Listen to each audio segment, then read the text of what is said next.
The Great Dream, The Dream of Promised Joy by Rance DeWitt. America, Australia, Argentina, and South America.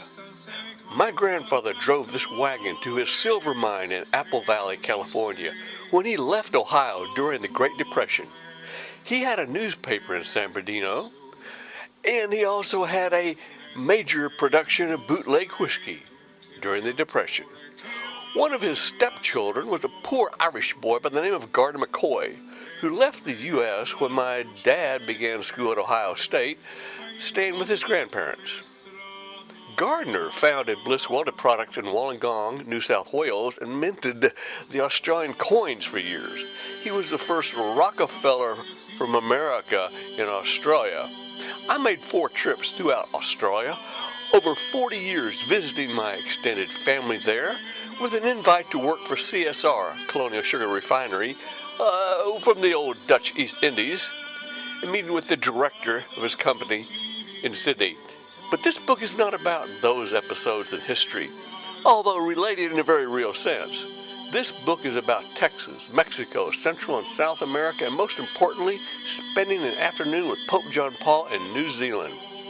It all began in Dallas in 1963 as 2 middle schoolers ran ahead of the Kennedy motorcade down Commerce Street because the streets were so crowded, and went up the steps of the old historic courthouse across from the book depository building to the first floor empty courtroom and into the office of the judge to ask, "Can we sit in the big sandstone window to watch the president drive underneath?" The next event in this timeline was graduating from high school in 1967 and going to London to buy an old Triumph Bonneville to tour Europe and sit front row in the little Piccadilly Theater to watch Ingrid Bergman stage play in the show Waters of the Moon. Then meet Consuelo Vicente Vidal from Mexico and become engaged to fly back together to be married. But after a year of attending college in Mexico, under the influence of Carlos Castaneda and the shamans of Tolteca and other events, the marriage was postponed. Next was 1979, when Ronald Reagan, Dale Evans, Roy Rogers, and Conrad the Battery Guy landed one day in the yard of Moody Coliseum at SMU campus and gave a stage play chat to the students on the value of being an American. Then, in 1981, being stranded on a Vespa scooter in Pristina, Bosnia, when the Serbian Soviets were pulling their assassination attempt on the Pope, with the site now known as Medjugorje. 5 years later, graduating in geology and returning to Australia and the University of Sydney for a master's in anthropology in 1986, a turn of events would happen and the track forward to South America, Brazil, with a flight to Argentina with a stopover in Christchurch via Auckland, where an afternoon would be spent with Pope John Paul II in Christchurch. On the same day, November 23rd, 23 years later, after 1963, life was becoming very serendipity. The Great Dream of Promised Joy was actually written while in the similitude of a dream in Dallas, after having lost the true and only true love of his life, the wife from Mexico, that was given to him by God, although unknowingly at the time being a teenager. The book records a recovery of sorts from the darkness of loss to the light of discovery that actually happened to a few others, like Franklin Graham in 1970, called the Born Again Experience. How St. John Paul can save America is told from how he and our American saint, Ronald Reagan, saved Russia and America from each other. Now, the new fulcrum for salvation balances on this message from Medjugorje. So learn how our 2 saints can save America from the predications of Revelations and the state of the world as it is now forming with the final Islamic overthrow of Europe. Most importantly is why America has a separate destiny and reality away from the old world to the new world with Christ. The author. The author became a born-again Christian in 1970, co-sharing with Franklin Graham at that same time when the born-again revelation experience was present in America.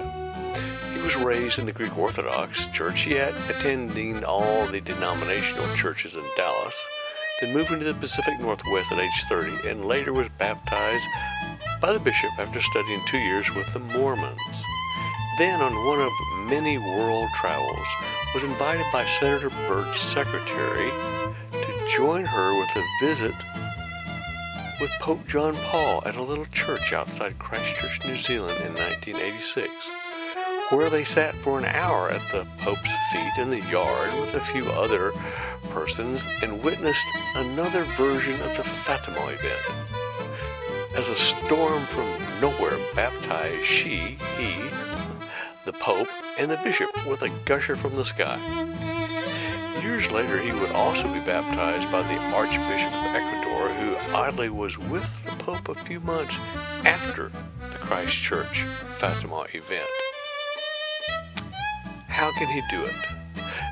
St. John Paul can save America with a spiritual communication that resonates from him following the meeting in Christchurch, New Zealand as a witness in 1986, and with 20 years of reflection, travel, and study that was guided by the Pope. His most important prophecy the Pope gave is that Medjugorje can save America and Russia again from the coming worldwide chaos. So now we begin the story with Guadalupe, Fatima, Akita, and lastly, but not least, Medjugorje. So why America can be saved? Why America has a separate reality from the old world was learned from half a century of listening to sermons from every room, denomination, in God's house, but also from many travels throughout the old world, plus 4 other world travels throughout the South Pacific and Latin America. Not to mention trucking and busing through nearly every country and state from Alaska and Canada to Mexico and Central America and South America to Argentina. This learning curve uses the insight from John Paul and other astute Catholic writers and saints to question the source. The source? The source that is of the revelations given to Mohammed in a cave at Mecca, and the source of revelations given to a man named John in the Patmos cave, not by Jesus, as with Paul, but from a person named Gabriel. The question now is why neither of these 2 messages from this spirit person called Gabriel applies to America, making the destiny of America separate in the only land and peoples who now can accept the born-again Christ. That is what the return of Christ means. The nature of our quest to this subject is historical and religious, but also scientific and esoteric, because the author, while a regular Protestant, was trained in the Orthodox, Mormon, and Catholic traditions, and also as a Knight of Columbus and a 32nd degree Scottish Rite Mason, with a mechanics degree from junior college, a bachelor's degree in geology in regular college, and other certificates in teaching English as a second language, and working in property management for his broker's associate license, all the while working and traveling in several foreign countries to learn fish farming after being in the Merchant Marines in the Gulf of Mexico and studying at the Texas A&M Sea Grant College. How and why? How and why America, North and South, does not have to be in the worst part of this final judgment, now coming from every corner as prophecy told. This insight is not Bible talk. No, from Protestantism. It is told from history, science, religion, and most important, esoterics. The esoteric base is more than Masonry and the Knights. It also means discerning the wisdom of the saints, and most particularly St. John Paul, as well as being raised in Mary Baker Eddy's Christian Science environment, that included ARE, Edgar Cayce's Association for Research and Enlightenment, an excellent group of fortune tellers, and then studying after high school at the Marine Military Academy at a university in Mexico, when and where Don Juan and Carlos Castaneda were out in the hills about somewhere in our region of Tolteca. So imagine Edgar Cayce, the sleeping prophet, waking up in the presence of St. Augustine, Cardinal Ratzinger, Malachi Martin, Ronald Reagan, and Meister Eckhart, and St. John Paul, and then asking them to speak to him of these end times and what can be done to save the remnant Christians in the new world. As Jesus said, the first will be last.